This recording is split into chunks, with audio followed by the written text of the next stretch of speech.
మీనాక్షి నటరాజన్ ఒక మంచి కార్యక్రమం చేపడుతుంది. ఏది జై బాపు, జై భీమ్, జై సంవిధాన్ అంటున్నారు. కాబట్టి ఈ కార్యక్రమాన్ని ఈ మంతు లోపలనే ఆమె టైం తీసుకుంటే నేను ముఖ్యమంత్రి గారిని అడిగా, వస్తాన్నాడు. అదేవిధంగా పొన్నం ప్రభాకర్ ఇన్ఛార్జ్ మినిస్టర్ వస్తున్నారు. ఈ మంతు లోపలనే అక్కడనే ఒకవైపు శిష్యుడు, ఇంకో పైకు గురువు ఆల్రెడీ పెట్టాను కాబట్టి శిష్యుని కూడా అంబర్పేటలో పెడుతున్నా.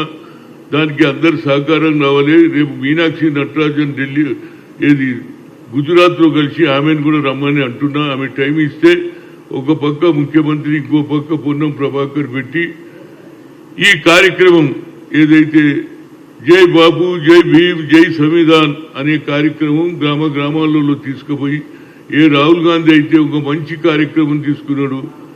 నరేంద్ర మోడీ ఓబీసీ అన్నా ఏం చేయలే. 3 సార్లు నేను కలిసిన, అయ్యా మా జనాభా ఎక్కున్నది, జనాభాకు ఒక సెపరేట్ మినిస్ట్రీ అన్నా అది చేయలే.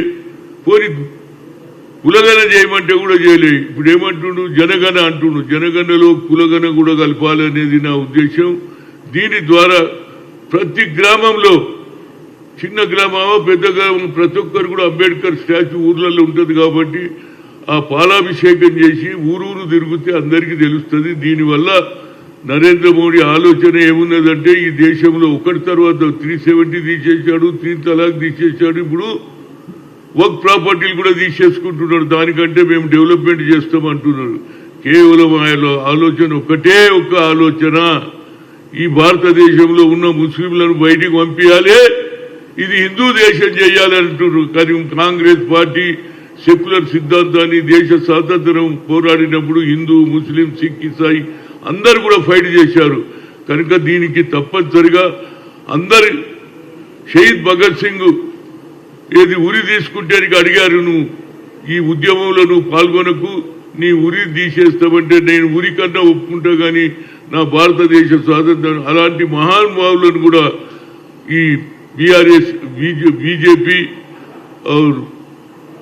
ఏదైతే వాళ్ళది ఉన్నదో ఆలోచన, మోహన్ భగత్ ఆలోచన, ఆర్ఎస్ఎస్ ఆలోచనలో మార్పు లేదు. ఈ ఆర్ఎస్ఎస్ తోటే ఈ రాష్ట్రం, దేశం నడుస్తుంది.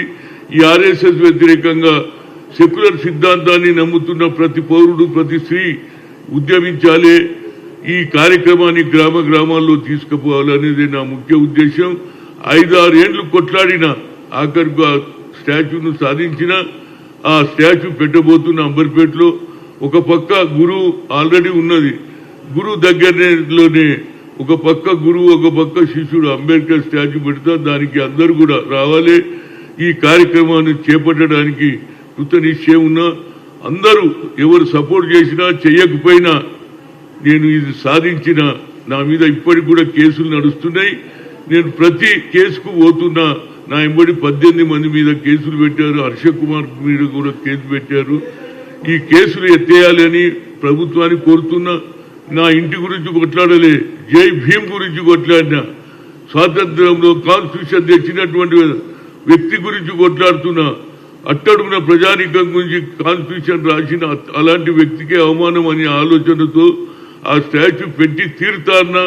అక్కడ సాధ్యం కాలేదు కాబట్టి అంబర్పేటలో పెడుతున్నా. దీనికి మీనాక్షి నటరాజన్ రేపు గుజరాత్లో కలిసి ఆమెకు రిక్వెస్ట్ చేస్తా. ఆ రోజు ఏ విధంగానైతే అర్జున్ సింగ్ వచ్చాడో, ఏ విధంగానైతే రాజశేఖర్ వచ్చాడో, అదేవిధంగా మోషినా కిద్వాయి వచ్చినట్టు అందరూ కూడా వచ్చి జయప్రదం చేస్తే ఒక మంచి మెసేజ్ పోతుంది తెలంగాణ మొత్తంలో. అదేవిధంగా రాహుల్ గాంధీ కన్యాకుమారి నుంచి కశ్మీర్ నడిచి జితిన హిస్సేదారి, భాగీదారి అన్నాడు. అదేవిధంగా ఎక్స్రే అన్నాడు. 9th షెడ్యూల్ నుంచి తీసి 50% సీలింగ్ కూడా ఎత్తేస్తా అన్నాడు. దాని గురించి పూర్తి సహకారమే కాకుండా ప్రతి మండలంలో, ప్రతి గ్రామంలో ఉండే అంబేద్కర్కు తిరిగి అక్కడ పాలాభిషేకం చేసిన.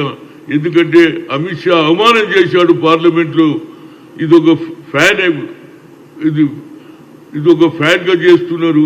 అదే దేవుని చేస్తేనన్నా ఇది స్వర్గానికి పోతారన్నాడు. మోహన్ భగత్ ఏమన్నాడు, అదే నిజమైన స్వాతంత్రం అయోధ్యలో కట్టిన రాముని విగ్రహం కట్టిన తర్వాత అయోధ్య ధర్మం నిజమైన స్వాతంత్రం అంటున్నా. ఆయనకు తెలియదు 7 ఏళ్ల పిల్లగాన్ని కూడా అడిగితే అమ్మాయిని అడిగినా when your independent has come for India అంటే 1947 15th August అంటారు. దాన్ని కూడా మార్చడానికి చేస్తున్నారు. ఏదైనా సమయం ఆసన్నమైంది. రాజీవ్ గాంధీ గారు సద్భావన అన్నాడు.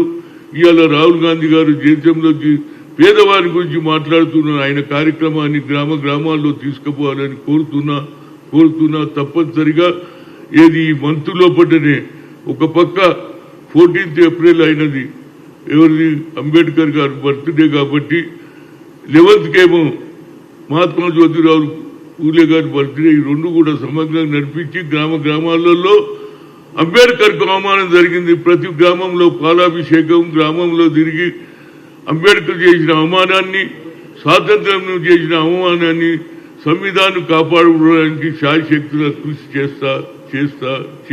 Thank you.